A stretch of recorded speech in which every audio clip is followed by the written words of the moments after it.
The day the woman went naked of face, the man stopped pretending. His eyes dropped, then lifted bright, renewed. When the woman went naked of face, the man ran for fear, turned his eyes inside out, wept like a waterfall, woke with a cheer. Naked of face, she showed the man her own form of beauty, strength. The man looked then on the real world, recognized self and another. Stayed to listen to a voice that was not his, which said, well, yes, I do want love, but your love is not needed to keep me alive. Ta.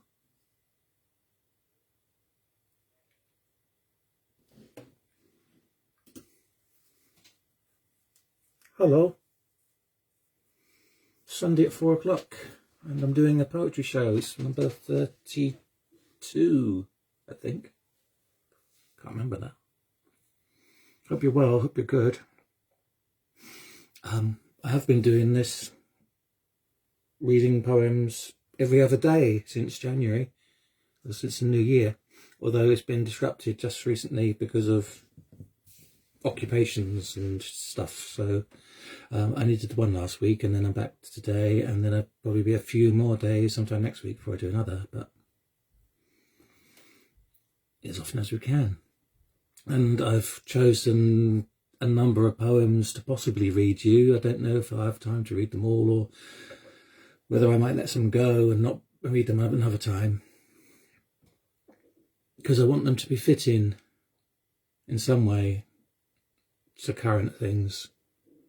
Such a lot happening. Mother's Day, of course, but then the appalling things of last night, and the more appalling thing of the murder and others. I don't want to dwell on it as such, and I don't even really claim to have anything that's particularly pertinent, but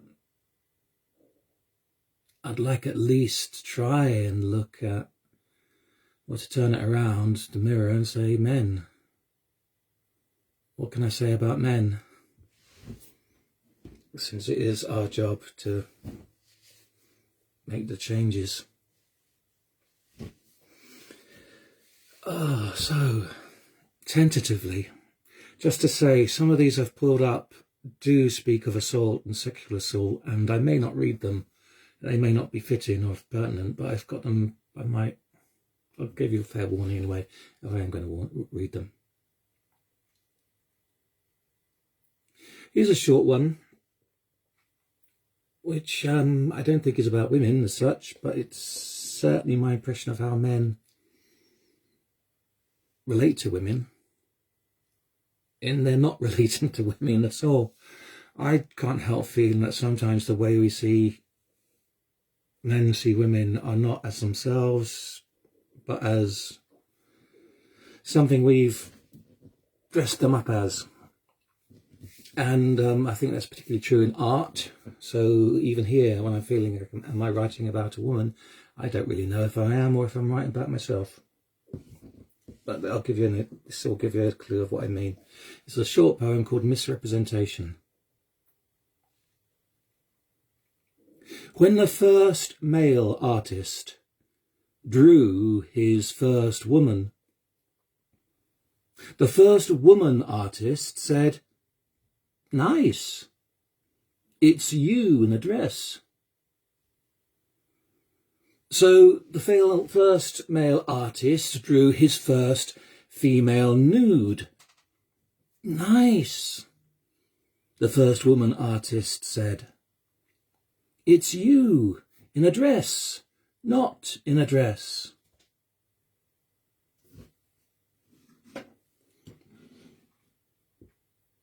I don't know, sometimes I think it's very possible that arts for millennia portraying women not as women are, but as men project ourselves onto them. I know there are some people who know that truth far clearer than I. Oh, so those two, what should I read you next? This is all right. Further to that, going back to earliest, oldest times, and as we grew up, as most of us grew up with the stories of Genesis from the Bible. There's Adam and there's Eve, and Eve, of course, is often the subject of scorn for having tempted Adam and brought about their kicking out of paradise. I believe the story is that she gave him fruit from the tree of knowledge. So, and men have poured scorn on women ever since. This one's called Eve. I fed thee this fruit of knowledge. I say feast on it again. That much thou hadst was not enough. Thy fury and thy pain do not justify this censure, nor thy showing such disdain.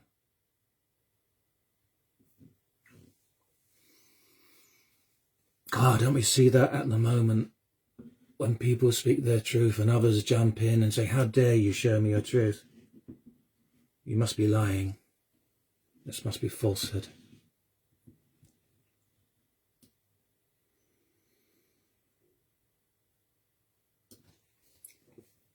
On a similar theme, this one, don't Adam and Eve it. Perhaps the greatest fallacy, that man should look at her and say, she was made to love and to be loved by me. But perhaps for her the worse is to look at him and know he will not be loved, and so bear his curse.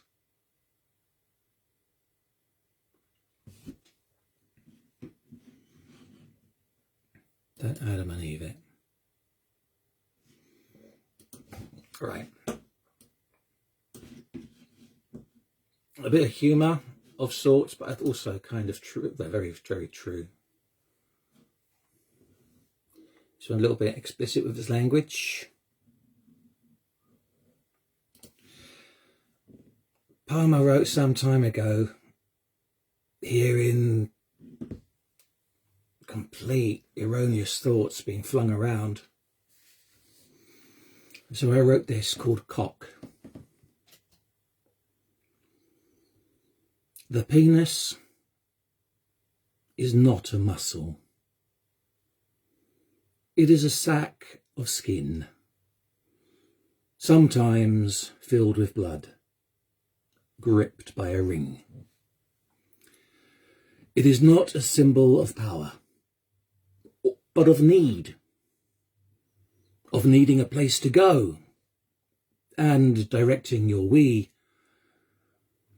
The cock erect is a sail full of wind.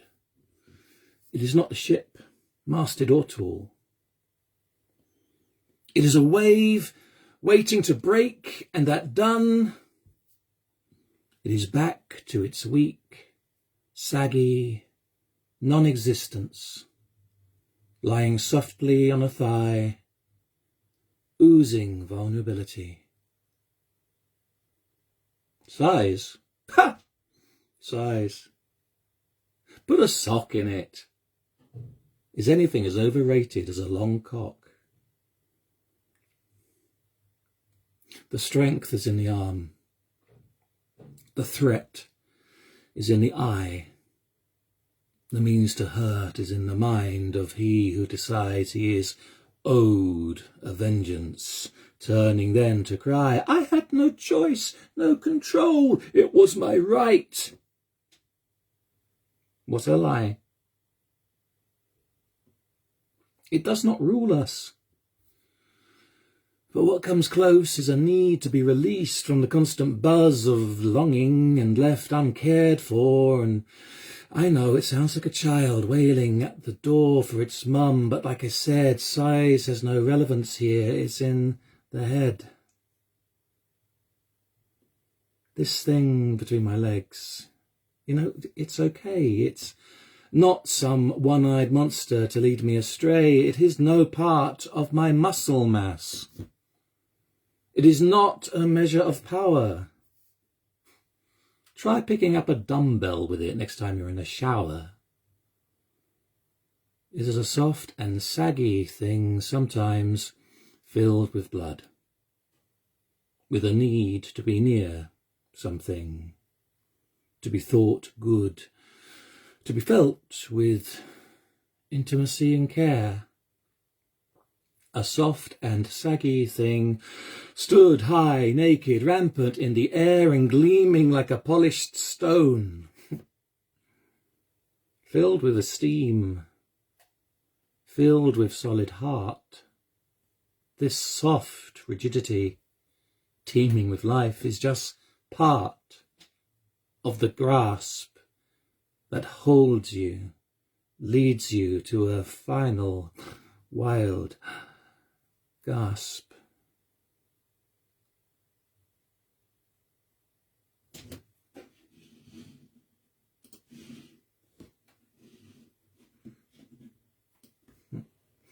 How's that? How you doing? I can't always tell who's watching, if anyone's watching, from this. So if you want to leave a message or a comment or something, then that's great for me knowing that I'm not on my own. And if I am on my own, then well, that's all right too. Wonder what to choose to read to you next. I don't know. I feel like so many ways I should be writing about men, the experience of being a man, but at the same time it feels such a foreign land to me. I've never felt part of, in the quotes, men. It's probably true that most men haven't either. Just a few who seem to monopolise the epitome of the loud, of the brash, of the overly confident. Quaking inside, most likely.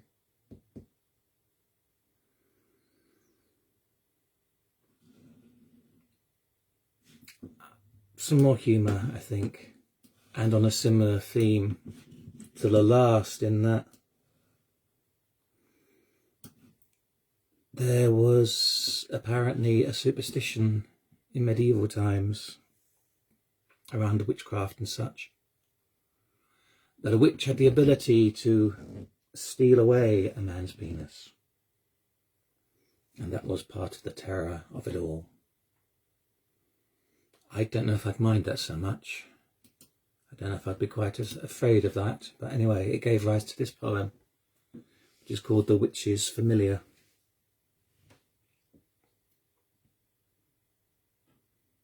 It were missing in the morning, and it nearly brought me out, that she'd taken all my tackle.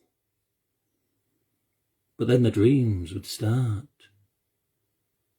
and the things I saw in vision, all the throbbing in my head, of the woman with my tackle lying naked on the bed. And the use I saw her making of my part, I never knew. How she put it where she wanted, and her pleasure only grew till she's flying on a broomstick and she's bubbling up a brew, 'cause she's put it in such places as I never thought to do. And she knows just how to handle it, with such a gentle stroke. I just used to let it dangle till it jumped up for a poke. And she's kept it clean and spanking, as I really should have done, me tackle neat and tidy when she's ready for her fun. Well, I'm living for those visions now. I haven't tired yet. O' the witch who took me tackle, and who's kept it for a pet.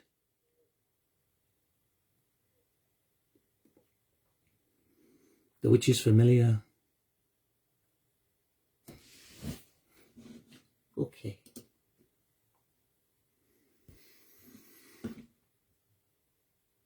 This is one of the ones that I wanted to read. In particular, I've only ever read it once before. I think it's a fairly unusual one for me. I have a friend, Julie G, who wrote a blistering poem called The Entitled Fuck. Excoriating, and rightly so. Talking about that sense of, I've bought you dinner, now we should go back to your place. Or something owed for something transactional on a date, that sort of thing. Very fine poem. But I thought also that it might need something on that subject from a male voice. So I hope this will do for that. And it does recognise that shove inside of, is it testosterone, is it lust, is it desire? I have no idea of the hope of intimacy coming and what that can do to us, how stupid that can make us seem. Okay, straight, it's called Unentitled. Because I'm bigger than myself right now, and we're at your door, and we've had a good time, and my eyes are wider, my hands are larger, and I'm wanting it more. I'm a bit more swollen than I may usually be. I know in part this is just a piece of body chemistry, but swollen as I am right now, I'm thinking plum, I'm thinking purple, smooth, I'm thinking bigger than I might choose to be, I'm thinking I'm light where I'm heavy and I'm heavy where I'm light, I'm thinking how my trousers are getting tighter for the extra blood between my thighs, I'm trying not to press, God knows I'm trying not to press, but I'm taking up more space, I've got that full moon face, hearts in a race, and there's just no place to put this extra blood, testosterone flood. So good it would be for me if we could just... I'm trying not to press because I know, God's no need to guess that you don't want this. You don't want this to be part of who we are. You don't want to reject and you don't want to acquiesce. You don't want to fight, take flight or fight or have to put me right, but you don't want to have sex with me. And you don't want to upset, you just don't want it taken personally. You just want me to accept. And no, you don't want to surprise with a change of mind because I'm being so nice. I'm feeling swollen, and this is unspoken. I know if we insist because we kissed, then you'd need to resist, and the respect that did exist will be broken. And I'm standing further from you because I don't want to overbear you. I know there have been times when it might be easier to say yes, to give in, let him in, it's only sex. Why have all the tension and the vex? Why not just please him? Why not just listen to the chemistry flowing in your own veins? It doesn't matter why not.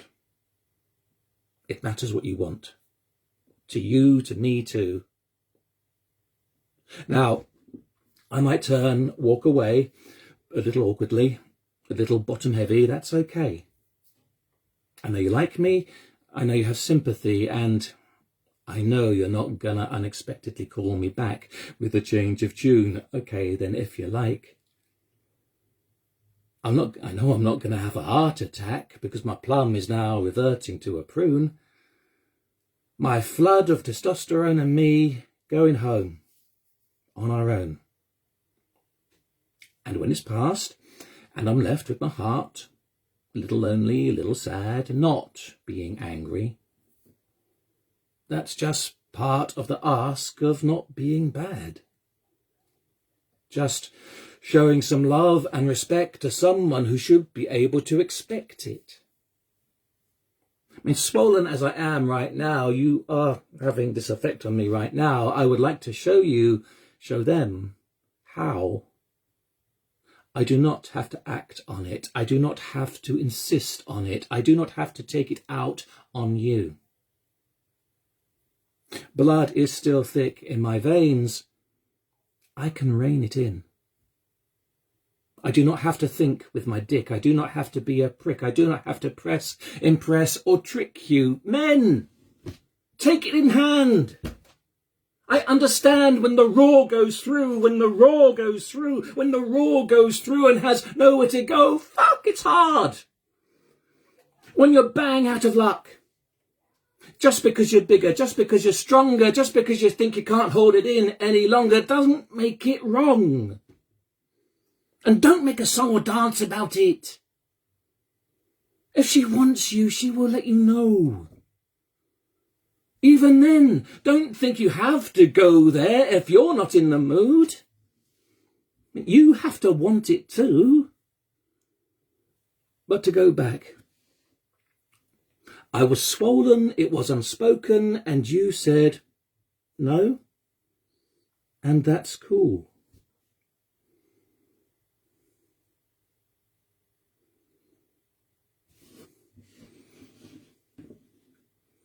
I hope that says something. If you spot anything in there that's not quite right, that's out of place, that's out of whack, please let me know, because it's the sort of thing that you want to know you get right.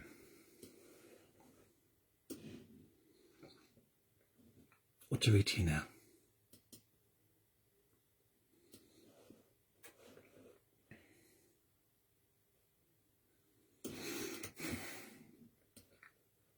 This may or may, I don't know, but it might be appropriate, maybe not. You know I'm pagan. Some of you know I'm pagan. Many of you don't. I won't say many. There might not be anybody there. But I talk to quite a number of goddesses and gods in my religious being. One of them is a god called Frey, who in Old English should have been known as Ing. And for me, he is a cyclic man, in that sometimes he is full and sometimes he is empty, and he doesn't mind either way. He is as comfortable in his vulnerability as he is in his strength. And perhaps it's something that I might aspire to be, or hope other men would be happy to be. To be fine being nothing. To be fine, to be silent, to listen, to take it in, to be feeble and weak, to be attacked even and not be fussed. So, this is something I wrote called Ing a Song.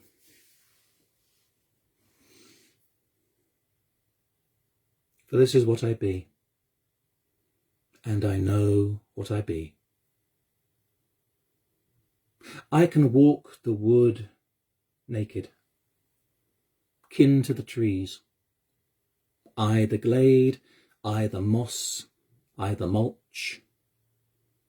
Cradle the blooded bones of the owl-torn shrew. Catch the breath of the shattered oak free on the breeze.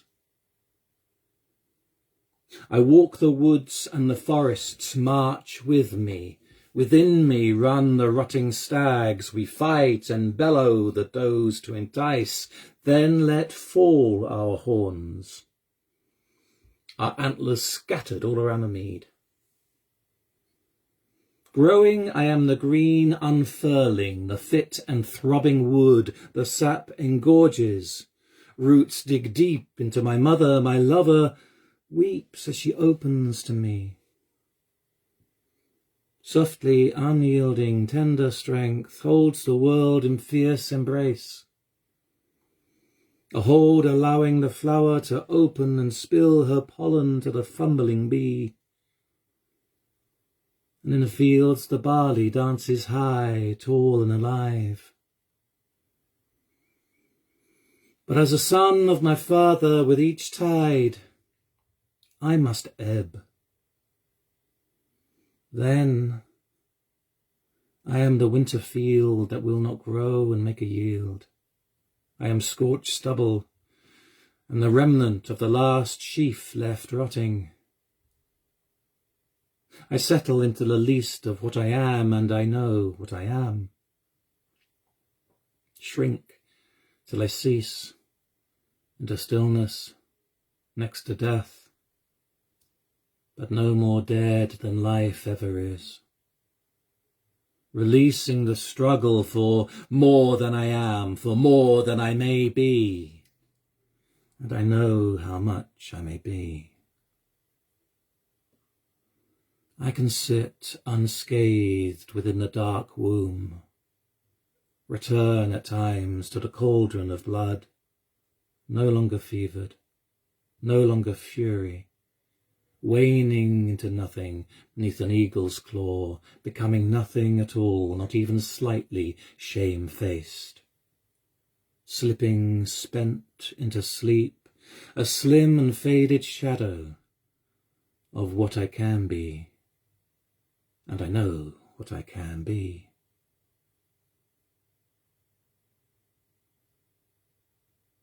Here, seated in shade, I am moon at his least. My sun cannot reach me, and my ship can flounder in the deepest trough.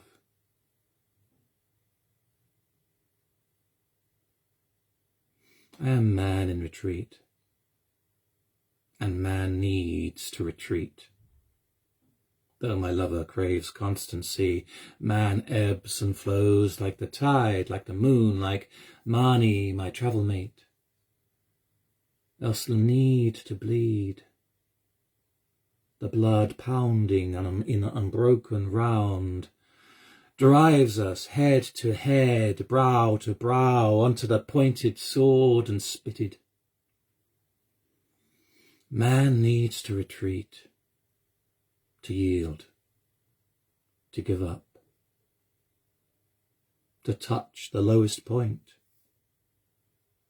to weep at times, and return. Always I am. I am, and the fire that cannot go out is in me. And what I release, what I let fall, returns to the well, the earth, the fire remains in layers beneath our feet. The bed of the sea, the spring, the hearth's embers, stands in the heartwood of the mighty oak, dances in the flight of the sycamore seed. So though at times I am less than I am, always I am. In the midst of decline, of waning and empty moon, I smile.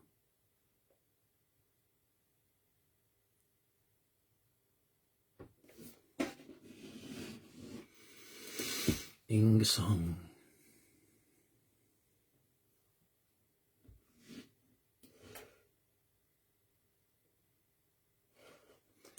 I think to follow that, I shall read a poem called Tall. I never was the tallest man around, far from it. But I always have various assumptions about size. Ridiculous, outmoded thoughts.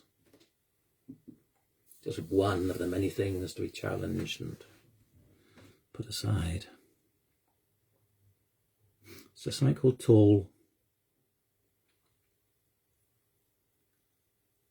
Tall, she makes me wonder how I could ever hold her. She challenges my chauvinistic thinking, used to being bigger, domineering, without effort, just by virtue of my size, accustomed to being protector, overseer, allowed at last to play with dolls, at least in my own mind, being overshadowed so.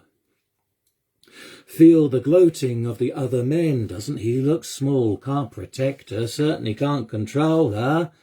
Tall. She makes me wonder how I'd ever hold her. She challenges my chauvinist defences, seeing all my vulnerable in the small. She's supposed to carry all the soft side of me, safe beneath my arm. Suddenly I'm fretting that I can't keep her, me, us, from harm. Exposed. The big is supposed to heave defences into place. Exposed, the big is supposed to face down danger, and the big is not supposed to be afraid, and I am afraid of my own smallness and vulnerability. Tall, she makes me wonder, will she let me hold her? Will she hold me?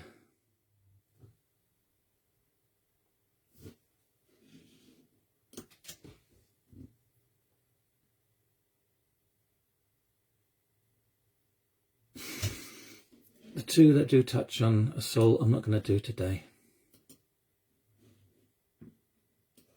I think it'd be a bit too far from where we are, where we've been. But now. So,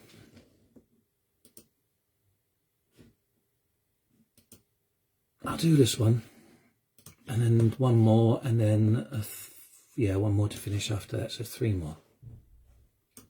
Just wonder, can I see any messages? I can see Jason. I'm not sure who else is here. Hello, thank you.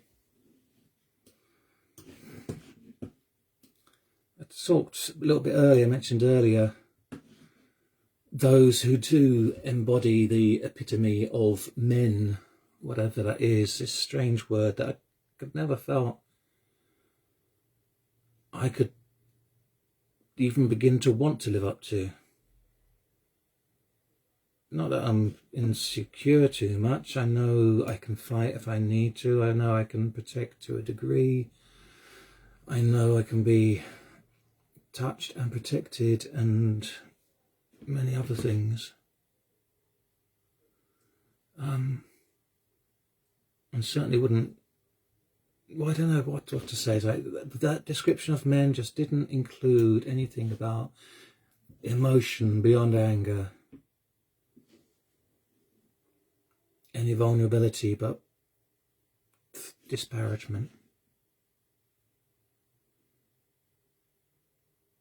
I don't know what to say about this one. It's called Men of Service. And it may be a portrait of a place in that spectrum of maleness that in our mind and our minds lives to that aspiration, and at the same time,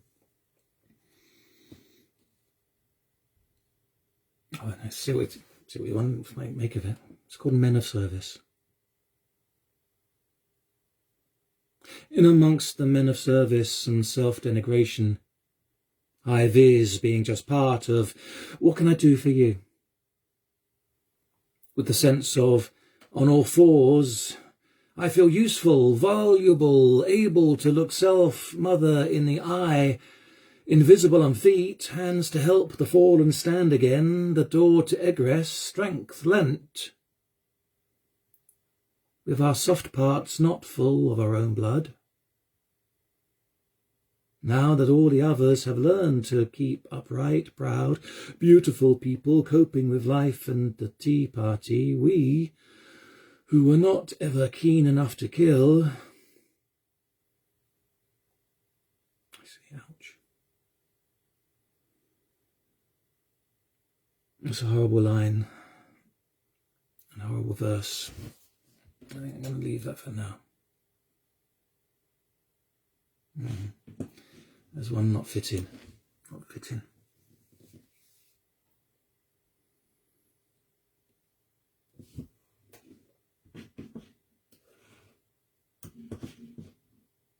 That, I should have read that, I should have seen that. It came out of the blue. Sorry if that caught you unawares too.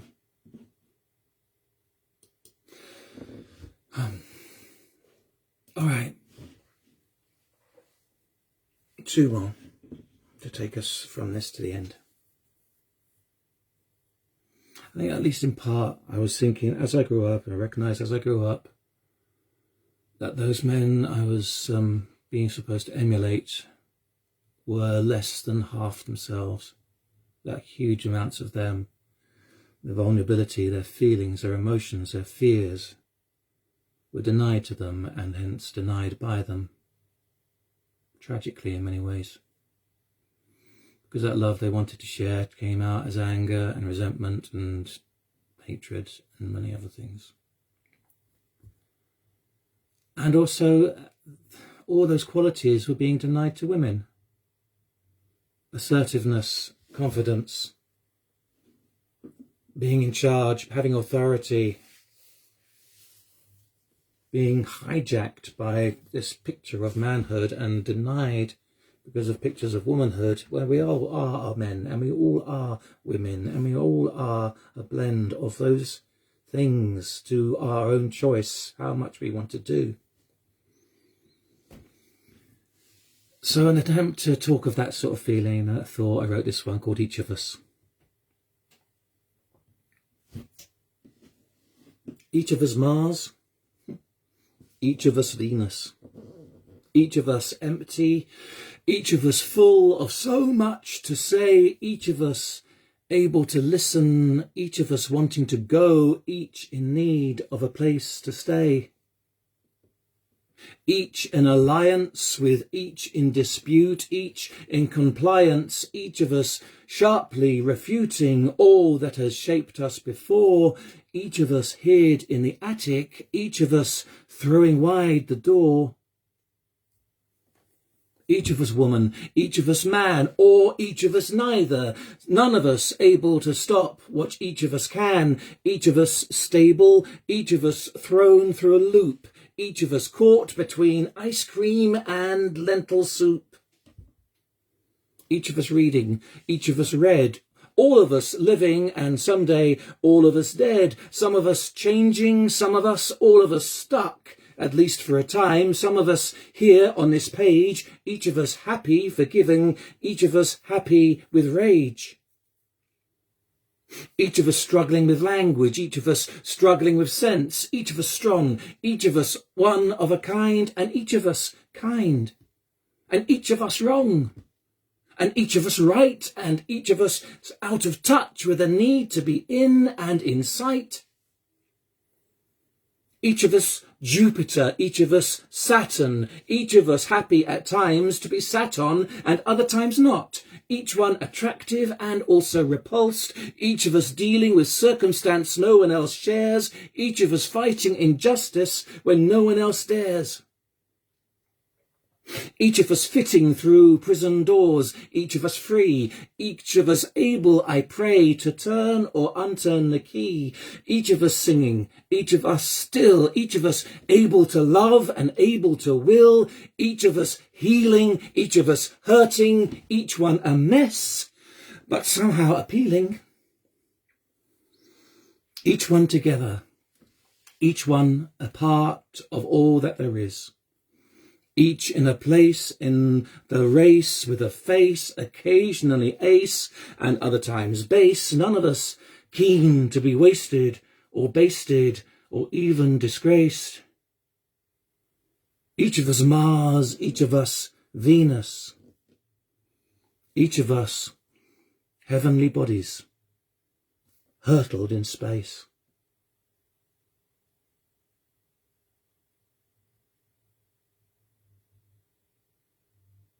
And there is truth in that, of a kind. I think it's often the case where one thing is true, the opposite is as well. In an either-or world, most of us are both.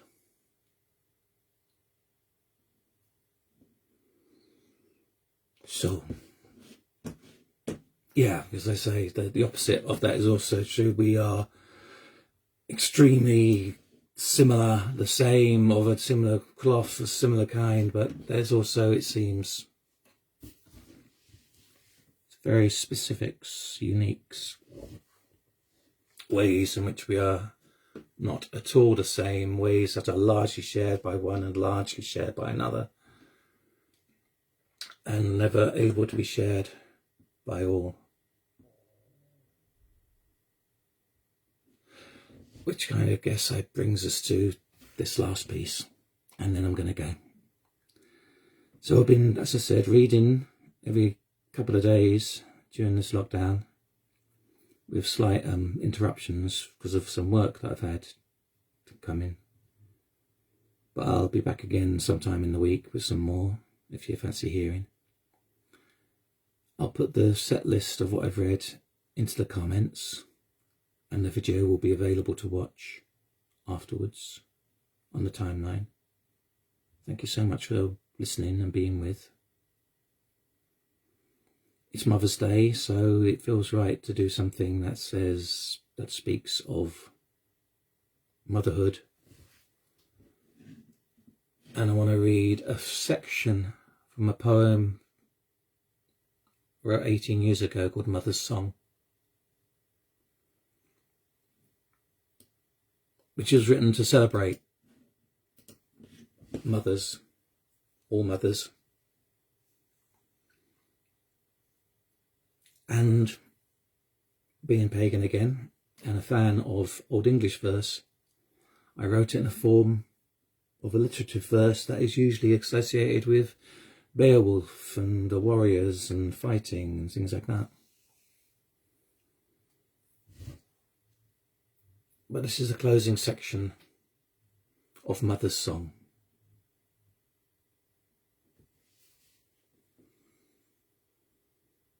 Blessed and bright are the bearers of children, the givers of life.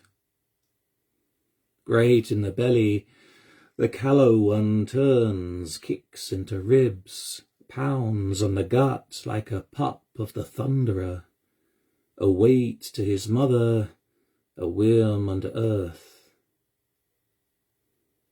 The ninth moon waning, womb in her hands, she groans and grimaces, grabs at the birth runes burning in her belly, braces the womb web thews of thread to thrust the kinder, a brand to the flame. Her brow is hot, wet the linen, the lake of the belly has burst its bank. With bands of might gripping tightly, she goads the young one, earthwife's cargo, out of the darkness, from womb to the world. Wailing and bloody, the babe is brought to breast and milk. The cord is cut, cradling her womb song, defiant she dares any deny her prize.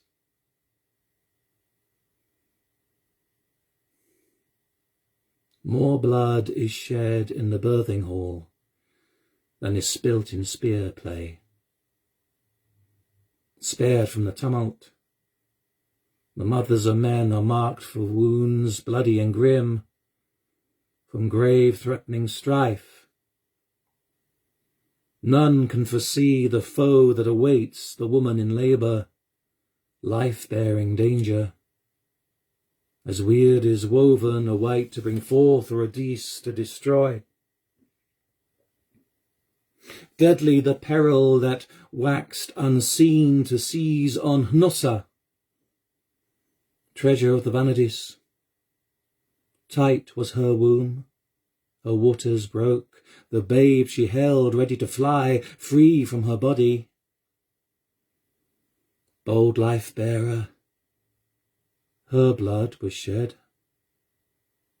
Born by the blade, brought forth was the child.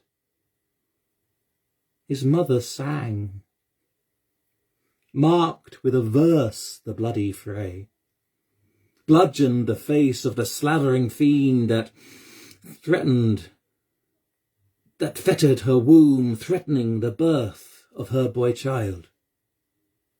His pelting cry and pasty grimace, sieg-bearing song, was a sign of triumph. I am her fro, father to the boy, stood at her side, saw her mood. I hold her in honour, hold her in love, witness the worth of my wife most dear. Proud-hearted woman, priceless jewel.